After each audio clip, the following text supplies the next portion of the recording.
Hey, what is up guys, RichHomieQuinn here, back with another video, and in this video I'm going to be answering some questions that you guys asked on Twitter about IGLing. Let's hop right into the first one.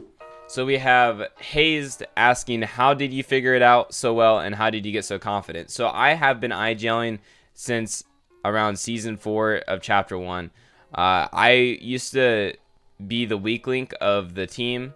I used to play squads on East Coast, and we didn't really have a set IGL. Everyone just sort of did what they wanted to do, and I ended up getting dropped from the squad that I was on because they were looking for an IGL. So then I decided to prove people wrong, and I decided to be the IGL myself, and I became really smart at solos. And when you're really good at solos and you know the basics of that, you can usually, turn it into game modes or whatnot. So that's sort of what I did, is that I just learned from my mistakes and I just hop into the next game trying to not make the same mistake I did in the past. But that's basically the basics of how I got so confident. And confidence comes from placements, right? So I have tons of placements to back up my IGLing, so I'm really confident in what I do, and that's just the basics of that. Les asks, how do you look for good layers to tarpon? So making a layer for yourself is kind of difficult to explain with words, but to put it as simple as this is that you want to be ahead of zone, because if you're ahead of zone, then you're going to be the first person that's going to be able to claim positioning on the layer. If there's people all around you, then those are less boxes that you can take for yourself. So what you want to do is make sure that you rotate early, and when it comes to going up or down, that basically depends on how clustered your layer is. So let's say there's like 2 teams on you on your left and right side. Going up or going down may make it only 1 team on your left or right side, which is definitely an advantage that you'd want to take. Most of the time you want to stay away from second height, because that's who the height team is going to be nonstop spraying at. But then again, you want to sort of make sure that you stay mid ground if you do want to play high ground end game, so you could sort of set up positioning for that. But if you don't want to do that, feel free to take low, but when you're taking low, make sure to stay ahead, because if you're not staying ahead, then you're going to be clustered with all the people with shambles, and people with shambles are going to be trying to hop in your box and griefing your game. So it's really hard to explain, and it's really situational, but being a great IGL, you sort of just experiment and see what works for you and what doesn't. So here we have Vedas1K asking, when you rotate dead side, first or second zone, do you ever get any other good pros near you? I know God IGLs like you and Arkham get near each other, but do you try to stay away from players from that zone? So this is something that is being more and more prevalent, is as more people are getting smarter, dead side becomes not being as dead because a lot of people are trying to play with it. So it's definitely something that you have an issue with. You end up finding, if you are rotating dead side, that a lot of the people around you are really good players themselves. So just being aware of that and knowing that you're never going to 100% win a fight, but at the same time having the confidence that you can beat anyone in a fight is really, really important. Also, just being able to recognize skins and just knowing how people play and tendencies is super important being a pro, so you can sort of use that to your advantage. Alright, we have Rich Homie Jungle asking, can an IGL be controller? So this is something that I definitely believe is possible. I just believe that the controller player that is an IGL has to have good tarps, because at the end of the day, I usually do think that the IGL should be the main tarper. There's very few trios that have a tarper that's not the IGL. An IGL is basically a leader, so as long as you can lead your team to victory, then anyone can be it, no matter what you are, a controller or mouse and keyboard. Alright, we got Landon FN asking, when should you spend mats? Should you use as much as possible for half/moving and tarp, or save for later? So the worst thing that you can do is die with mats in the game of Fortnite. So you want to use almost every single mat, but obviously at the same time you want to be resourceful and not use too much, because that will obviously bite you when it comes to endgame. But if you are in a sticky situation, the last thing you want to do is try to, save a little bit of mats. So making sure that you know when you can save mats. Let's say like you're not being sprayed or anything like that, feel free to do a stair tarp. But let's say you're being lobbied, don't try to continue the stair tarp, just be able to full box, because sometimes that stops the lobby, versus if they see you stair tarping, or if you are obviously looking like you're low on mats, the team's gonna bully you because they think that you're gonna be running out here soon. So sometimes showing your authority and that you have a lot of mats is a good thing, because it saves more mats in the long run, versus trying to be very, very resourceful and not building too much, if that sort of makes sense. We have XP follower asking, what is the best way to hold height with low mats? So every situation is different, but the basics of holding height with low mats is basically you want to play above the second height team. So you sort of want to play directly above that second height team. So if you do end up getting shut out because you can't hold too much, you're not going to take fall damage, and you're also going to be able to know where you're sort of going towards and being able to sort of just play on someone else's builds when they're obviously having to create a full box. All you need to do is a single tarp. I would recommend you to go for connections here and there pretty frequently, but just being able to stay 2 layers above and not even needing to floor and cone, just floor with connections of the team below you ever so often is honestly one of the best ways to play height with low mats while you're obviously looking for an impact during the time. All right, we have McBeeves asking a great question here. He asks, what is the best way to keep your team together late game?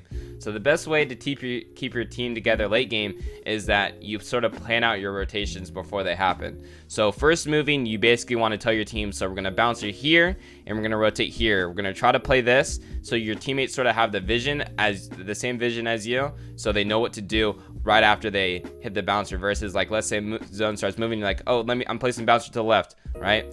So just being able to give your team direction before and sort of plan out and map out the sort of plan is the best way to keep your team together, because you guys are all on the same page and not one person is going to be trying to rotate on the right side while you're rotating left and it gets all hectic or whatnot. So I think that's easily the best way. Just plan out before you rotate itself and just make sure that you're really allowing a good flow of communications between everyone.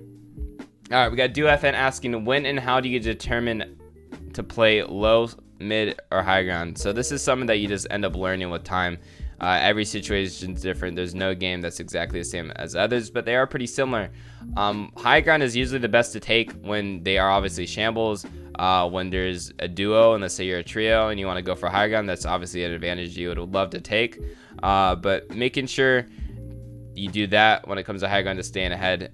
And let's say you have an RPG, then that's a good time to take high ground because you have an advantage on the team above you. So you basically want to look for an advantage instead of making it a 50-50 when going for high ground. For mid ground is usually the best layer to go because you are sort of in a very consistent spot, where there's the cycles on low ground and versus high ground is just it's always going to be battle for. So staying mid sort of keeps you in a consistent spot, but it's a little bit more difficult to get impacts. And then when it comes to determining to play low ground, I usually decide to play low ground very late game, because if you play low ground too early, there's just going to be so many teams that are going to be funneled towards you. So making sure that you stay the mid ground and then drop low ground late if you see, shambles on low ground, or if you can claim early. So let's say zone continues to pull far and you see that, you can end up bouncing ahead and then laying down the low ground and then just being able to claim it there. But making sure that you don't play low ground too much when there's a lot of elevations, like a lot of hills around you, is usually the play. So usually stay for mid ground and then look for high ground. And if there is no high ground, then you can play low ground, because either low ground or mid ground, or low ground or high ground wins every single game. So you have to make a play going into those final zones. You got Irreversible here asking, do you consider yourself as one of the best IGLs in the West? So there's a lot of different types of IGLs. There's obviously mechanical IGLs that are pretty good at fighting, and there's very knowledgeable IGLs that have the textbook play. I would say that I have top 4, top 3 when it comes to textbook in the West Coast easily. All right, we got JVS saying, how do you bring up the vibes when you're down in a tournament? This is something that I'm really good at, because I usually have been through a lot of circumstances where I start off bad and then I end up clutching up at the very end. So the best thing that I like to do is I like to remind people, Tfue qualified for the World Cup in solos when he had like 3 points within an hour. And also when it comes to non-finals and when you're in quarters or semis, you got to sort of realize that the teams that you're going to be facing when you're low points is going to be way easier than the teams, let's say, if you're a high point. So being able to win those low point lobbies are really more realistic versus winning a high point lobby. So there's always a chance for comeback when it comes to the ELO system and tournaments. Got Tozify asking, if you make a bad call, what's the best way to keep your trio together and calm/not panic? Sometimes good calls don't work and sometimes bad calls work. So that's the game of Fortnite itself, is that as long as your teammates believe in your call, usually a bad play could be turned into a good play. But if your teammates don't believe in your call, then your call won't work. So this is why I find it really important to have a set IGL and make sure you don't question your IGL and you just follow them. And if it doesn't work, then it doesn't work, right? It's not going to be your fault. Unless if you're obviously the IGL, then it is your fault, but you're going to learn from your mistakes. Making sure that you just follow your IGL and have the full confidence in them, then you could turn a bad situation into a good one by just, hitting your shots, or let's say you end up just making a play or whatnot. So that's honestly the best advice when it comes to that. We got OG Kev asking, what's the best way to grow as a team? So the best way to grow as a team is by VOD reviewing. So making sure that you guys hop into a call together and sort of not blame other people, but address things that you guys could do better, which is one of the best ways to grow. Because if you end up putting the blame on someone, usually the person that's doing bad knows that they're doing bad, but helping them to sort of what they can improve on with not a super toxic way is honestly the best way to grow as a team, but making sure that you get the point through.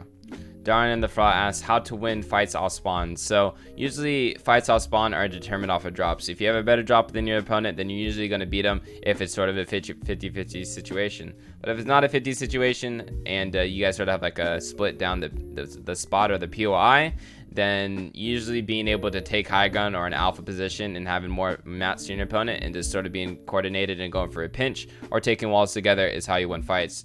That honestly comes down to just good team play and making sure that you don't get singled off and you can single off your opponent.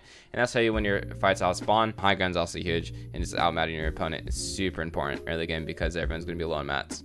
We have Pepper asking a good question that I haven't seen so far, asking what are the best ways to get Storm Surge, second zone, third zone, and fourth zone. So getting a Storm Surge starts from the early game. If you can land on a gun and if you could beam someone out of the sky, that's a great way to get some free surge. Another way to get good Storm Surge is by finding an alpha position. So finding a hill. If the zone's a little bit south like this, we're going to be rotating onto this hill. If this zone is east, we're going to be rotating into this hill. Knowing where the people are landing around you and sort of how they're going to be rotating is going to be really important. So being able to predict others and also getting a bounty in the current meta is a good way to find Storm Surge and knowing where people are around. But yeah, alpha in a hill and alpha in a spot where a lot of people are going to be running through is a great way to get surge. And when it comes to sort of end game, super laggy lobbies, obviously it's a surge game. You want to look for triple sprays. You want to look for people over peeking for surge with a sniper shot. Basically just playing as a team when it comes to sprays end game for the later zone surges. And for the early game is just sort of finding good positioning and hitting your AR shots.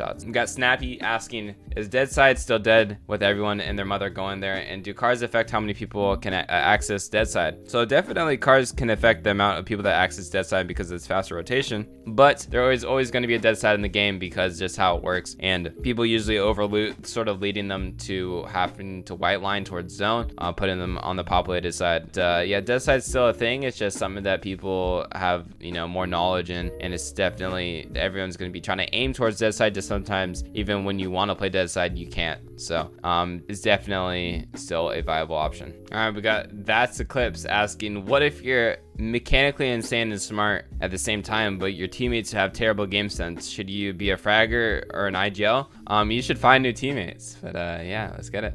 Hope you guys did enjoy the video and found it useful. If you guys did enjoy it, make sure to drop a like, comment, and subscribe if you haven't already. I will see you guys in the next one. Peace out, boys.